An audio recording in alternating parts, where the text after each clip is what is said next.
നമസ്കാരം. പുതിയതായിട്ട് സത്യപ്രതിജ്ഞ ചെയ്ത് അധികാരത്തിൽ കയറിയ സർക്കാരിന് എല്ലാവിധ ആശംസകളും അറിയിക്കുന്നു. ഈ സർക്കാരിൻ്റെ മുമ്പാകെ വെക്കുന്ന 10 അഭ്യർത്ഥനകളാണ്. ഇത് ദയവ് ചെയ്ത് നമ്മുടെ സർക്കാർ കാര്യമായിട്ട് തന്നെ പരിഗണിച്ച് വേണ്ട നടപടി സ്വീകരിക്കണമെന്ന് അപേക്ഷിക്കുന്നു. ഒന്നാമത്തേത്, ശബ്ദമലിനീകരണ നിയമം ശക്തമായിട്ട് നടപ്പിലാക്കണമെന്നുള്ളതാണ്. നമ്മുടെ നാട് ഇപ്പോൾ നേരിട്ടുകൊണ്ടിരിക്കുന്ന ഏറ്റവും വലിയ ഭീഷണികളിലൊന്ന് ശബ്ദമലിനീകരണമാണ്. ജനങ്ങൾ ഇതിൽ വളരെയധികം നിസ്സഹായരാണ്. കാരണം ശബ്ദമലിനീകരണം നമ്മുടെ സംസ്ഥാനത്ത് ഏറ്റവും കൂടുതൽ ഉണ്ടാക്കുന്നത് മതങ്ങളാണ്. ഈ മതങ്ങളെ കൊണ്ട് ജനങ്ങൾക്ക് പ്രത്യേകിച്ച് യാതൊരു ഗുണവുമില്ലെങ്കിലും ശല്യം വളരെ വളരെ കൂടുതലാണ്. ആ ശല്യം കൂടിക്കൊണ്ടിരിക്കുകയാണ്. അതിൽ ഒന്നാം സ്ഥാനത്ത് നിൽക്കുന്നതാണ് ശബ്ദമലിനീകരണം. എന്തെങ്കിലും ഉത്സവത്തിൻ്റെ പേരിലോ ആചാരങ്ങളുടെ പേരിലോ ദിവസങ്ങളോളം നീളുന്ന ശബ്ദമലിനീകരണമാണ് ഇവർ നടത്തുന്നത്. അതുകൊണ്ട് സർക്കാർ ഇക്കാര്യം വളരെ അധികം പ്രാധാന്യത്തോടെ തന്നെ പരിഗണിച്ച് ശബ്ദമലിനീകരണ നിയമം ലംഘിക്കുന്നവർക്കെതിരെ അത് ഏത് മതമായാലും ഏത് സംഘടനയായാലും ഏത് പാർട്ടിയായാലും ശക്തമായിട്ടുള്ള നിയമ നടപടി തന്നെ സ്വീകരിക്കണം. ഈ നിയമം തെറ്റിക്കുന്ന ആരാധനാലയങ്ങളുണ്ടെങ്കിൽ അവർക്കെതിരെ സുവോമോട്ടോ കേസെടുക്കാൻ പോലീസിന് സർക്കാർ നിർദ്ദേശം കൊടുക്കണം. ഉച്ചഭാഷിണികൾ ഒരു ആരാധനാലയമോ മറ്റെവിടെയെങ്കിലുമോ ഉപയോഗിക്കുന്നുണ്ടെങ്കിൽ അതിൻ്റെ ശബ്ദം ആ കോമ്പൗണ്ട് വിട്ട് പുറത്തു പോകരുത് എന്നാണ് നിയമം പറയുന്നത്. എന്നാൽ കിലോമീറ്ററുകൾ നീളെ മൈക്കുകൾ വെച്ച് നാട്ടുകാരെ മുഴുവൻ ശല്യപ്പെടുത്തുന്നത് നേരിൽ കണ്ടാൽ പോലും ശരി, പോലീസുകാർ നടപടിയെടുക്കാറില്ല. അവർ മതങ്ങളെ ഭയക്കുന്നുണ്ടോ എന്ന് എനിക്ക് അറിഞ്ഞുകൂടാ. മതങ്ങളെ ആരും ഭയക്കണ്ട, നിങ്ങൾ പൊതുജനങ്ങളുടെ സൗകര്യമാണ് നോക്കേണ്ടത്. ഈ മതങ്ങൾ ഏത് തന്നെ ആയാലും ശരി, അവർ ഉച്ചഭാഷണി വെച്ച് ശല്യമുണ്ടാകുമ്പോൾ ശല്യമുണ്ടാകുന്നത് ആ മതക്കാർ കൂടിയാണ്. ഇപ്പോൾ പല ആരാധനാലയങ്ങളുടെ സമീപത്ത് താമസിക്കുന്ന ആൾക്കാരും തലയിൽ കൈവച്ച് സ്വയം ശപിച്ചാണ് താമസിക്കുന്നത്. കാരണം എന്നും എന്തെങ്കിലുമൊക്കെ പറഞ്ഞ് ശബ്ദകോലാഹലമാണ്. ഈ ശബ്ദകോലാഹലങ്ങളുടെ നടുവിൽ ജീവിച്ച് അവർക്ക് മടുപ്പായിരിക്കുകയാണ്. പല ആൾക്കാരും ഇപ്പോൾ സ്ഥലങ്ങൾ വാങ്ങാൻ പോകുമ്പോൾ അടുത്തെങ്ങാനും അമ്പലമുണ്ടോ പള്ളിയുണ്ടോ എന്നൊക്കെ ചോദിച്ചിട്ട് അതില്ലെങ്കിൽ മാത്രമേ വാങ്ങുന്നുള്ളൂ. അത്തരത്തിലുള്ള ഒരു ദുഷ്കരമായ സാഹചര്യം ഈ മതങ്ങളെല്ലാം കൂടി ചേർന്ന് ഉണ്ടാക്കി വച്ചിരിക്കുകയാണ്. അതുകൊണ്ട് ഈ ഉച്ചഭാഷിണി ശല്യം എന്ന് പറയുന്നത് വളരെ പ്രധാനപ്പെട്ട ഒരു കാര്യമാണെന്നും അമിതമായിട്ടുള്ള ശബ്ദം മൂലം ഏതെല്ലാം തരത്തിലുള്ള മാനസിക പ്രശ്നങ്ങൾ, അസൗകര്യങ്ങൾ, ശാരീരിക പ്രശ്നങ്ങൾ ഉണ്ടാകും എന്നുള്ളതൊക്കെ സർക്കാരെന്ന് മനസ്സിലാക്കി ഈ നിയമം കർശനമായിട്ട് നടപ്പിലാക്കണം. ഏതെങ്കിലും ഒരു വ്യക്തിയോ സ്ഥാപനമോ ഈ നിയമം തെറ്റിക്കുന്നതായിട്ട് കണ്ടു കഴിഞ്ഞാൽ പോലീസുകാർ സുവോമോട്ടോ കേസെടുക്കണം. അങ്ങനെ എടുക്കാത്ത പോലീസുകാർക്കെതിരെ നടപടിയും ഉണ്ടാകണം. രണ്ടാമത്തേത് സമാനമായൊരു കാര്യമാണ്. പൊതുജന ഗതാഗത സ്വാതന്ത്ര്യം തടഞ്ഞുകൊണ്ടുള്ള ഘോഷയാത്രകൾ പൂർണ്ണമായിട്ട് നിരോധിക്കണം. ഇതും കൂടുതലായിട്ട് നടത്തുന്നത് മതങ്ങളാണ്. ഒരിക്കലും എൻ്റെ ഒരു സുഹൃത്ത് ദുബൈയിലേക്ക് പോവുകയാണ്. അവന് ആദ്യമായിട്ട് കിട്ടിയ ജോലിയാണ്. അവൻ ആ ജോലിക്ക് കയറാൻ വേണ്ടി വളരെ സന്തോഷത്തോടു കൂടി ഇവിടുന്ന് ടിക്കറ്റൊക്കെ എടുത്ത് യാത്ര തിരിച്ചു. പക്ഷേ പോകുന്ന വഴിക്ക് ഒരു മതത്തിൻ്റെ വളരെ നീണ്ട ഘോഷയാത്ര, അത് കടന്നു പോകാൻ അവൻ പരമാവധി ശ്രമിച്ചിട്ട് നടന്നില്ല. കാരണം പിന്നിലേക്ക് വാഹനങ്ങളുടെ വലിയ നിരയാണ്. ആ നിരയിൽ നിന്ന് ഊരി രക്ഷപ്പെട്ടു പോകാൻ ഒരു മാർഗവുമില്ല. അവൻ അവിടെ കുടുങ്ങി. 1.5 മണിക്കൂർ അവൻ ട്രാഫിക് ബ്ലോക്കിൽ കുടുങ്ങി. അവൻ ചെന്നപ്പോഴേക്കും ഫ്ലൈറ്റ് പോയി. അവനാ ജോലി നഷ്ടമായി. അവനാ ജോലി കിട്ടിയില്ല. അവർ കൃത്യമായിട്ടുള്ള ഡേറ്റ് കൊടുത്തിട്ട് ആ തീയതി ജോയിൻ ചെയ്യണമെന്ന് പറഞ്ഞാണ്. അവന് സാധിച്ചില്ല. അതുകൊണ്ട് അവനാ ജോലി നഷ്ടമായി. ഇതുപോലെ ജോലി മാത്രമല്ല, ട്രാഫിക് ബ്ലോക്കിൽപ്പെട്ട് ജീവൻ വരെ നഷ്ടമായിട്ടുള്ള ആൾക്കാരുണ്ട്. ഇത് വളരെ വലിയൊരു പ്രശ്നമാണ്. ഒരു 10-40 കൊല്ലം മുമ്പ് ഇത്രയൊന്നും വാഹനങ്ങളില്ലായിരുന്ന സമയത്ത് ഒരു ഘോഷയാത്ര പോയി കഴിഞ്ഞാൽ വലിയ കുഴപ്പമുണ്ടായിരുന്നില്ല. പക്ഷേ ഇപ്പോൾ ഭൂരിപക്ഷം ആൾക്കാരും വാഹനങ്ങളിലാണ് യാത്ര ചെയ്യുന്നത്. അതുകൊണ്ട് തന്നെ ഒരു ചെറിയ തടസ്സം വന്നാൽ തന്നെ കിലോമീറ്ററുകൾ നീളുന്ന ട്രാഫിക് ബ്ലോക്ക് ഉണ്ടാകും. അതുകൊണ്ട് പൊതുനിരത്ത് ഗതാഗതത്തിന് വേണ്ടിയുള്ളതാണെന്നും അത് മതങ്ങളുടെയോ രാഷ്ട്രീയ പാർട്ടികളുടെയോ ഘോഷയാത്രകൾക്ക് വേണ്ടി ഉള്ളതല്ലെന്നും ഗവൺമെൻറ് കൃത്യമായിട്ട് ജനങ്ങളെ അറിയിക്കണം. ആ നിയമം ലംഘിക്കുന്നവർക്കെതിരെ ശക്തമായിട്ടുള്ള നിയമ നടപടി സ്വീകരിക്കണം. ഇതിൽ യാതൊരുവിധ ഉപേക്ഷയും വിചാരിക്കരുത്. ഇപ്പോൾ ബഹുമാനപ്പെട്ട മുഖ്യമന്ത്രി ജനങ്ങളുടെ ബുദ്ധിമുട്ട് മനസ്സിലാക്കി തൻ്റെ വാഹനവ്യൂഹം വെട്ടിക്കുറച്ചതൊക്കെ അങ്ങേയറ്റം അഭിനന്ദനാർഹമാണ്. പഴയ മുഖ്യമന്ത്രി ഒരുപാട് ജനങ്ങളുടെ സഞ്ചാര സ്വാതന്ത്ര്യം ഇതുപോലെ തന്നെ തടസ്സപ്പെടുത്തിയിട്ടുണ്ട്.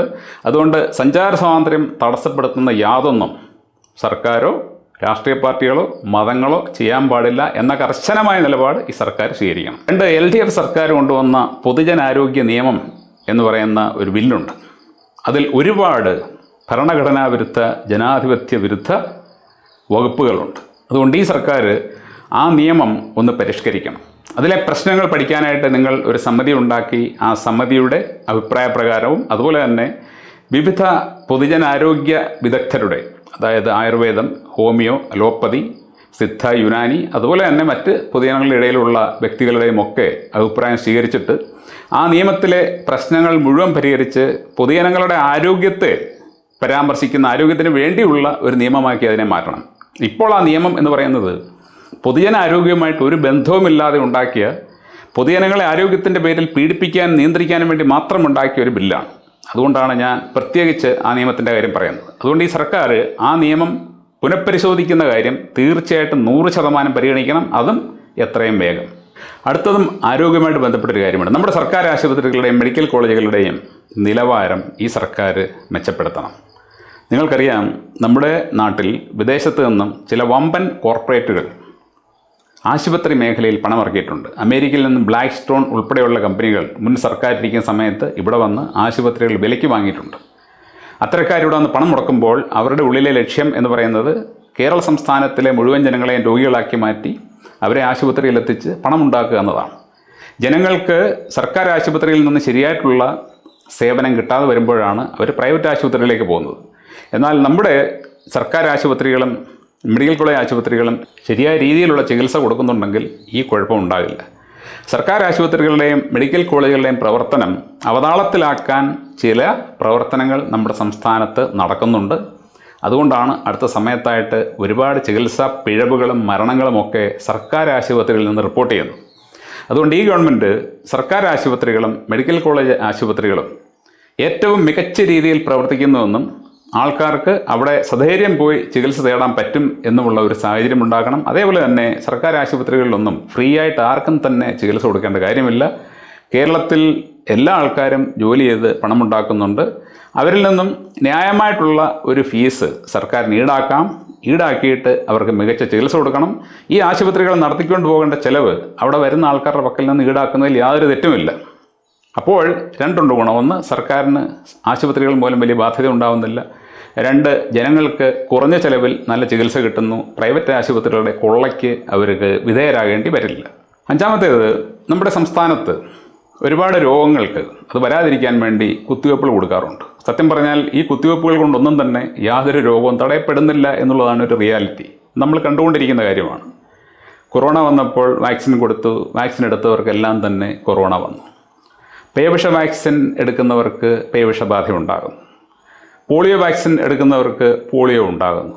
പക്ഷിപ്പനി വരില്ല എന്ന് പറഞ്ഞ് വാക്സിൻ കൊടുക്കുന്നു. നമ്മൾ പിന്നെ കേൾക്കുന്നു ആയിരക്കണക്കിന് പക്ഷികളെ കൊന്നു, അല്ലെങ്കിൽ ഒരുപാട് പക്ഷികൾ പക്ഷിപ്പനി വന്ന് ചത്തു എന്ന് പറഞ്ഞു കഴിഞ്ഞാൽ ഈ വാക്സിനുകൾ കൊണ്ട് യാതൊരു വിധമായിട്ടുള്ള പ്രയോജനവും ഉണ്ടാകുന്നില്ല എന്നുള്ളൊരു റിയാലിറ്റിയാണ്. ഒരു വാക്സിൻ കമ്പനിയും അവർ കൊടുക്കുന്ന വാക്സിൻ 100% ഏതെങ്കിലും രോഗത്തെ തടയുമെന്നും പറയുന്നില്ല. അതുകൊണ്ട് തന്നെ ഇവയൊന്നും തന്നെ നിർബന്ധിതമാക്കാൻ പാടില്ല. ഏതെങ്കിലും ഒരു വാക്സിൻ കൊടുക്കുന്നുണ്ടെങ്കിൽ, ആരെങ്കിലും അത് എടുക്കുന്നുണ്ടെങ്കിൽ അവരുടെ ഇഷ്ടപ്രകാരം എടുത്തോട്ടെ എന്നത് മാത്രമേ ആകാവൂ. അതൊരിക്കലും നിർബന്ധിതമാക്കാൻ പാടില്ല. യാതൊരു വിധമായിട്ടുള്ള ചികിത്സകളും നിർബന്ധിതമാക്കാൻ പാടില്ല. ചികിത്സകൾ വ്യക്തികൾക്ക് അവരുടെ ഇഷ്ടപ്രകാരം സ്വീകരിക്കാനുള്ളതാണ്. അത് വ്യക്തികൾക്ക് വിട്ടുകൊടുക്കുക. യാതൊരു വിധമായിട്ടുള്ള ചികിത്സകളും കുത്തിവയ്പ്പുകളും നിർബന്ധിതമാക്കുന്ന നടപടി സർക്കാരിൻ്റെ ഭാഗത്തുനിന്ന് ഉണ്ടാവരുത്. അങ്ങനെ എന്തെങ്കിലും ഉണ്ടെങ്കിൽ അത് മാറ്റണം. ഒപ്പം തന്നെ ഏതെങ്കിലും ഒരു വാക്സിൻ യജ്ഞം നടക്കുമ്പോൾ ആ വാക്സിൻ്റെ ഗുണങ്ങളും ദോഷങ്ങളും എന്താണെന്ന് കൃത്യമായിട്ട് ജനങ്ങളെ അറിയിക്കണം. ജനങ്ങളത് മനസ്സിലാക്കണം. ഇതെടുത്തു കഴിഞ്ഞാൽ എനിക്ക് എന്തൊക്കെ ഗുണം കിട്ടും, എന്തൊക്കെ ദോഷം കിട്ടും, ഇതൊന്നും പറയാതെയാണ് നമ്മുടെ സംസ്ഥാനത്ത് വാക്സിൻ കൊടുക്കുന്നത്. കൊറോണ സമയത്ത് കൊടുത്ത വാക്സിൻ മൂലം എത്രയോ ആൾക്കാർക്ക് ജീവൻ നഷ്ടപ്പെട്ടു, എത്രയോ ആൾക്കാർക്ക് എന്തെല്ലാം പ്രശ്നങ്ങളുണ്ടായി. ഇതേക്കുറിച്ചൊന്നും ജനങ്ങൾക്ക് അറിഞ്ഞുകൂടായിരുന്നു. അവരോട് എക്സ്പെർട്സൊന്നും അത് പറഞ്ഞു കൊടുത്തില്ല. അതുകൊണ്ട് ഇനിയെങ്കിലും നമ്മുടെ സർക്കാർ ഇത്തരത്തിലുള്ള വാക്സിൻ യജ്ഞം വരുമ്പോൾ ആ വാക്സിൻ്റെ ഗുണവും ദോഷവും ജനങ്ങളെ അറിയിച്ച ശേഷം മാത്രമേ അവരോട് അത് എടുക്കണമെങ്കിൽ എടുക്കാൻ പറയാവൂ. അത് അവരുടെ പൂർണ്ണ ഇഷ്ടപ്രകാരം തന്നെ ആയിരിക്കുകയും വേണം. ആറാമത്തേത്, നമ്മുടെ നാട്ടിൽ സർക്കാർ തന്നെയാണ് മദ്യം വിൽക്കുന്നത്. മദ്യത്തിന് വളരെ വലിയ വില ജനങ്ങൾ കൊടുക്കുന്നുണ്ട്. ഇത് ശരിയല്ല. എന്തുതന്നെയായാലും ശരി, സർക്കാർ ചെയ്യേണ്ട ഒരു കാര്യം, നമ്മുടെ നാട്ടിലെ സാധാരണക്കാരായിട്ടുള്ള പാവപ്പെട്ട ആൾക്കാരുണ്ട്. അതായത് കൂലിപ്പണിക്കും മറ്റും പോകുന്ന, സ്ഥിരമായിട്ട് മദ്യപിക്കുന്ന ആൾക്കാർ. അവരോട് മദ്യപിക്കരുതെന്ന് പറഞ്ഞു കഴിഞ്ഞാൽ യാതൊരു ഗുണവുമില്ല, അവർ മദ്യപിക്കും. പക്ഷേ നമ്മളെപ്പോഴും കരുതേണ്ടത് അവരെയല്ല, മറിച്ച് അവരുടെ വീട്ടിൽ താമസിക്കുന്ന ആൾക്കാരെയാണ്. ഇത്തരക്കാർ മദ്യത്തിന് വേണ്ടി ഒരുപാട് പണം ചെലവഴിക്കുമ്പോൾ അവരുടെ കുടുംബ ബജറ്റാണ് താളം തെറ്റുന്നത്. മദ്യപിച്ച് ശീലിച്ച ആൾക്കാർ മദ്യപിക്കും. വലിയ പ്രയാസമാണ് അവരെ മാറ്റാൻ. അതുകൊണ്ട് ഗവൺമെൻറ് അത്തരക്കാർക്ക് വലിയ ചിലവില്ലാതെ കുടിക്കാൻ പറ്റുന്ന തരത്തിലുള്ള 2-3 ബ്രാൻഡുകളെങ്കിലും ബിവറേജ് വഴി വിൽക്കണം. ഒരു വ്യക്തിക്ക് ഒരു 200-300 രൂപ കൊടുത്ത് മദ്യപിക്കാൻ സാധിക്കുന്ന ഒരു സാഹചര്യമുണ്ടെങ്കിൽ അയാൾക്കൊരു ദിവസം 1000 രൂപ കിട്ടുന്നെങ്കിൽ ബാക്കി 700 രൂപ അയാളുടെ വീട്ടിൽ പോകും. നേരെ മറിച്ച് 1000 രൂപ ഉണ്ടാക്കുന്ന ഒരു വ്യക്തിക്ക് 500-600 മദ്യപിക്കാൻ വേണ്ടി ചിലവാകുന്നുണ്ടെങ്കിൽ അവരുടെ കുടുംബത്തിലെ ആൾക്കാർക്കാണ് അതുപോലെ പ്രശ്നമുണ്ടാകുന്നത്. അതുകൊണ്ട് പാവപ്പെട്ട ആൾക്കാരെ കരുതി വില കുറഞ്ഞ മദ്യം സർക്കാർ ലഭ്യമാക്കണം. 7-മത്തേത് ഇന്ന് ലോകം മുഴുവൻ നേരിട്ടുകൊണ്ടിരിക്കുന്ന ഒരു പ്രശ്നമാണ് സംസാര സ്വാതന്ത്ര്യം. അതായത് സംസാരിക്കുന്നത് തന്നെ ഒരു ക്രൈമായിട്ട് കാണുക. ഏതെങ്കിലും ഒരു സർക്കാരിനെ വിമർശിച്ചാൽ, ഏതെങ്കിലും ഒരു സംഘടനയെ വിമർശിച്ചു കഴിഞ്ഞാൽ ഉടനെ അയാൾക്കെതിരെ നിയമ നടപടി വരികയാണ്. വിമർശിക്കാനും അതേപോലെ തന്നെ അഭിപ്രായം പറയാനും എല്ലാവർക്കും ഭരണഘടന സ്വാതന്ത്ര്യം നൽകുന്നുണ്ട്. എന്നിട്ടാണ് ഇത് സംഭവിക്കുന്നത്. അതിനൊരു മാറ്റം വരണം. മറ്റുള്ളവരെ അധിക്ഷേപിക്കാനോ അവഹേളിക്കാനോ അല്ല, മറിച്ച് അവനവൻ്റെ അഭിപ്രായം കൃത്യമായിട്ട് പറയാനുള്ള സ്വാതന്ത്ര്യം എല്ലാവർക്കും ഉണ്ടെന്നും അങ്ങനെയുള്ള കാര്യങ്ങൾക്കെതിരെ ഒരു കാരണവശാലും ശരി കേസെടുക്കുകയോ നിയമ നടപടികൾ ഉണ്ടാകാതിരിക്കുകയോ വേണം എന്നുള്ളതും നമ്മുടെ സർക്കാരിൻ്റെ ഒരു നിലപാടായിരിക്കണം. കാരണം ഭരണഘടന നമുക്ക് ഉറപ്പ് നൽകുന്നുണ്ട്. തന്നെയുമല്ല, വിമർശനങ്ങൾ ഉണ്ടെങ്കിൽ മാത്രമേ ഏതൊരു വ്യക്തിയും ഏതൊരു സംഘടനയും നന്നാവുകയുള്ളൂ. അതുകൊണ്ട് ഒരിക്കലും വിമർശനങ്ങളെ അടിച്ചമർത്തുന്ന നിയമങ്ങൾ പാടില്ല, നിലപാടുകൾ പാടില്ല. ഇപ്പോൾ അത് നമ്മുടെ രാജ്യത്ത് വളരെയധികം നിലനിൽക്കുന്നുണ്ട്. അതൊരു കാരണവശാലും ശരിയല്ല എന്ന് കേരള സർക്കാർ തെളിയിക്കണം. നമ്മുടെ സംസ്ഥാനത്തെ എല്ലാ ആൾക്കാർക്കും ധൈര്യപൂർവ്വം സംസാരിക്കാനും വിമർശിക്കാനും അഭിപ്രായം പറയാനുമുള്ള സ്വാതന്ത്ര്യം സർക്കാർ നൽകണം. പക്ഷേ ഒരിക്കലും ആ സ്വാതന്ത്ര്യം മറ്റുള്ളവരെ ആക്ഷേപിക്കാനോ അവഹേളിക്കാനോ അസഭ്യം പറയാനോ അല്ലതാനും അത്തരക്കാർക്കെതിരെ നടപടി തീർച്ചയായിട്ടും സ്വീകരിക്കാം. അടുത്തത്, എന്തെങ്കിലും ഒരു സമരത്തിൻ്റെ പേരിൽ പൊതുമുതൽ നശിപ്പിക്കുന്ന ഒരു പ്രവണത നമ്മുടെ സംസ്ഥാനത്തുണ്ട്. അത് നിർത്തണം. ആര് പൊതുമുതൽ നശിപ്പിച്ചാലും ശരി, നശിപ്പിക്കുന്നവരുടെ പക്കൽ നിന്നും അതിൻ്റെ നഷ്ടപരിഹാരം ഈടാക്കണം. അതിലൊരു വിട്ടുവീഴ്ചയും പാടില്ല.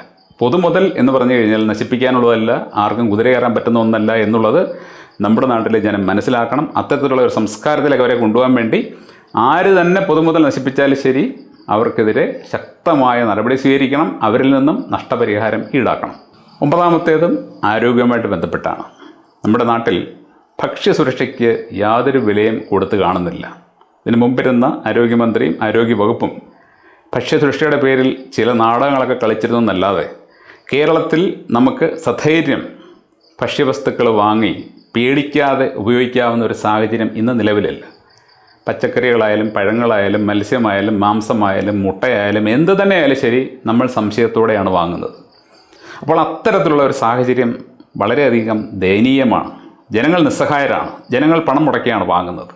അവർക്ക് നല്ല ഭക്ഷ്യവസ്തു കിട്ടണം. വിഷമില്ലാത്ത ഭക്ഷ്യവസ്തുവാണ് അവർക്ക് കിട്ടുന്നത്. മായം കലരാത്ത ഭക്ഷ്യവസ്തുവാണ് നമ്മുടെ സംസ്ഥാനത്തുള്ളത് എന്ന് നമ്മുടെ സർക്കാർ ഉറപ്പാക്കണം. അതിനാണ് ആരോഗ്യവകുപ്പ്, അല്ലാതെ മരുന്ന് വിൽക്കാനല്ല.